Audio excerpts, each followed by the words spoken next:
ремонта здесь у нас была регистратура. После ремонта мы снесли стены, и здесь у нас будет ресепшн. В одной части здания 6-й детской поликлиники этим летом принимают не врачи, а работают строители. Медучреждение обновляется по программе капитального ремонта. В итоге здание должно соответствовать и обновленной концепции. Поменяли проектировку первого этажа, сделали доступную среду. У нас будет здесь немножко поменен вход. Так вот выглядит основная часть поликлиник, где сейчас идет капитальный ремонт. Здание поделили на 2 территории, где идет прием больных и где, собственно, работают рабочие. С пониманием от пациентов и с особым подходом от проектировщиков. Капремонт в поликлиниках один из самых сложнейших. Каждая должна не только поменять свой внешний вид. Это не только капремонт.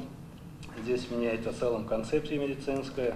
Начиная, по-простому говоря, очередей не будет.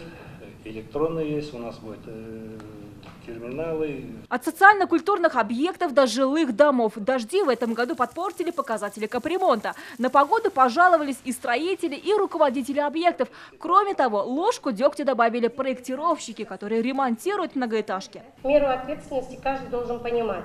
Проектная работа требует, наверное, улучшения, но требования к ним тоже должны возрасти. И более того, если к нам предусмотрены штрафные санкции к каким подрядчикам в капитальном ремонте, проектировщики тоже должны такую ответственность нести. Подрядчики настаивают, чтобы аукционы проводились гораздо раньше. Как правило, ремонт в жилых домах стартует в январе. Поэтому, по мнению исполнителей, все аукционы должны отыграть осенью, сразу после закрытия строительного сезона.